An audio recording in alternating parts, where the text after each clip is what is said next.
Hi, I'm Shraddha Srinath. Please like, share and subscribe to the Movies For You YouTube channel. Triple A cinemas లో zebra పేడ్ premier చూడడం జరిగింది. Already mechanic రాకి review మన ఛానల్లో ఉంది, ఒకసారి check చేయండి.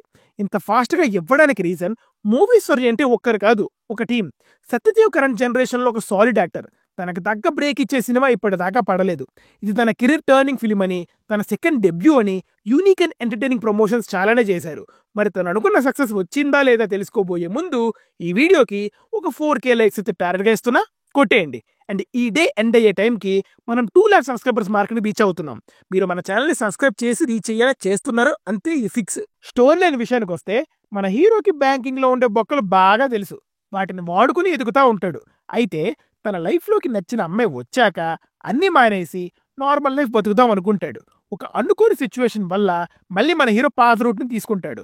ఇంతకీ ఆ సిచ్యువేషన్ ఏంటి, తన ఎదుర్కొన్న కాన్సిక్వెన్సెస్ ఏంటి, అండ్ ఫైనల్ గా ఆ సిచ్యువేషన్ నుంచి బయట పడ్డాడా లేదా అన్నది మిగతా story. Now coming to the positives, the core concept of the film is excellent. కాన్సెప్టే ఫ్రెష్ గా ఉండటం అండ్ అది మనీ బేస్ ఉండడంతో ఈజీగా కనెక్ట్ అవుతాం. ఒకసారి ఆలోచించి చూస్తే లిటరల్లీ మనమంతా ఒక గొర్రెల మందన్న ఫీలింగ్ ని తీసుకొచ్చారు. బ్లాక్ మనీ ఎలా వర్క్ అవుతుంది, అసలు ఈ రూల్స్ అన్ని ఉత్త పేరుకే అన్న పాయింట్స్ ని నీట్ గా ప్రెజెంట్ చేశారు. Screen play structure of the film is good. Non linear screen play with different tracks ఉంటాయి. సేమ్ టైంలో డిఫరెంట్ ప్లేసెస్ అన్న ఐడియాని తీసుకున్నారు. దీనికి తోడు కాన్సెప్ట్ బాగుండటంతో ఎప్పటికప్పుడు ఎంగేజ్ చేస్తూనే ఉండింది. లాస్ట్ దాకా హుక్ అయ్యే విధంగా ఈ ట్రాక్స్ అండ్ డాట్స్ అన్ని ఎలా కనెక్ట్ అవుతాయి అన్నట్టు డిజైన్ చేశారు. వర్కౌట్ అయింది. Interval and climax are major highlights. స్టోరీలో కొత్త టర్న్స్ ని రివీల్ చేస్తారు, మంచి హై ఇచ్చే పాయింట్స్. క్లైమాక్స్ డాట్స్ కనెక్ట్ చేయడం అండ్ ఎమోషనల్ కనెక్షన్ బాగా ఎగ్జిక్యూట్ చేశారు. క్యారెక్టర్ రైటింగ్ కూడా మోస్ట్ పార్ట్ వర్క్ అయింది. పెద్దగా అవసరం లేని క్యారెక్టర్స్ ఏవీ లేవు. సత్యదేవ్ అండ్ సునీల్ క్యారెక్టర్స్ బాగా వర్క్ అయ్యాయి. అన్నిటిని స్టోరీలోకి లింక్ చేయడానికి ట్రై చేశారు. ప్రతి క్యారెక్టర్ ని డీటెయిల్స్ తో నీట్ గా ప్రెజెంట్ చేశారు అనిపించింది. సినిమాలో ఒక ఫన్ టోన్ ఉంటుంది. ఇది మూవీని ఇంకా ఎంజాయ్ చేయడానికి హెల్ప్ అయింది. సునీల్, సత్య అండ్ సత్యదేవ్ టైమింగ్ బాగా హెల్ప్ అయింది. పగలపడి నవ్వే సీన్స్ కాకపోయినా హడావిడి అండ్ చాలా జరుగుతున్న సీన్స్ లో సిచ్యువేషనల్ కామెడీ లాగా ట్రై చేశారు. మంచి ఫన్ జనరేట్ చేశారు. బీజిఎం బై రవి బస్రూర్ బాగుండింది. ఫ్రెష్ గా కొత్తగా చేశారని చెప్పలేం, కానీ మూవీకి తగ్గట్టు సీన్స్ ని ఎన్హాన్స్ చేయడానికి బాగా హెల్ప్ అయింది. బెస్ట్ పార్ట్ ఏంటంటే different tracks and non linear screenplay ఉన్నప్పుడు ఒక ఓవరాల్ సౌండ్ అండ్ స్మూత్నెస్ ముఖ్యం. అది సీన్ టు సీన్ పరంగా, మిక్సింగ్ పరంగా మంచి కేర్ తీసుకున్నారు. పెద్ద ప్లస్ అయింది సినిమాకి. Cinematography and editing are good. Shot designs and picturisations ఆ ఎంగేజింగ్ స్క్రీన్ ప్లేకి హెల్ప్ అయింది. ఎడిటింగ్ ఇలాంటి సినిమాకి కన్ఫ్యూజన్ లేకుండా చేయడం కష్టం, బట్ ఎక్కడ డిస్కనెక్ట్ అవ్వకుండా నీట్గా ఎడిట్ చేశారు సినిమాని. నా comment to the negatives, villain character strong గా రాసుకున్నారు, కానీ ప్రెజెంటేషన్ లో దెబ్బ కొట్టింది.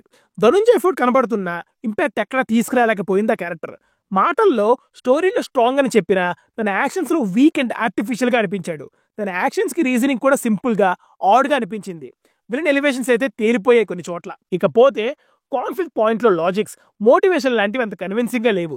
స్క్రీన్ పై తో ఉక్ చేసి లాస్ట్ లో కనెక్ట్ చేసినా కూడా మూవీ అయిపోయే టైంకి కొన్ని డాట్స్ ఇంకా కనెక్ట్ అవ్వనట్టే అనిపిస్తాయి.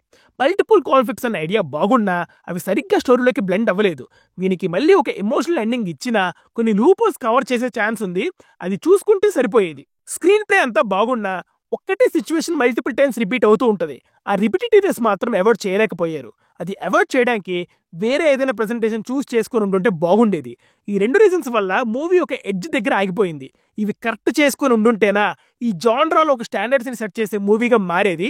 ఆ విషయంలో మిస్డ్ ఆపర్చునిటీ అనిపించింది. పర్ఫార్మెన్సెస్ పరంగా సత్యదేవ్ మళ్ళీ ఇంప్రెస్ చేశాడు. ఈస్తో క్యారెక్టర్లోకి ఒదిగిపోయాడు. సునీల్కి నోటబుల్ రోల్ పడింది. నెగటివ్ షేడ్స్ ఉన్న రోల్ అయినా తన మార్క్ టైమింగ్ తో ఫన్ జనరేట్ చేశాడు. సత్యకి మళ్ళీ మంచి రోల్ పడింది, బాగా చేశాడు. ధనుంజయ్ మాత్రం పర్సనల్లీ కరెక్ట్ చాయిస్ అనిపించలేదు విలన్ రోల్ కి.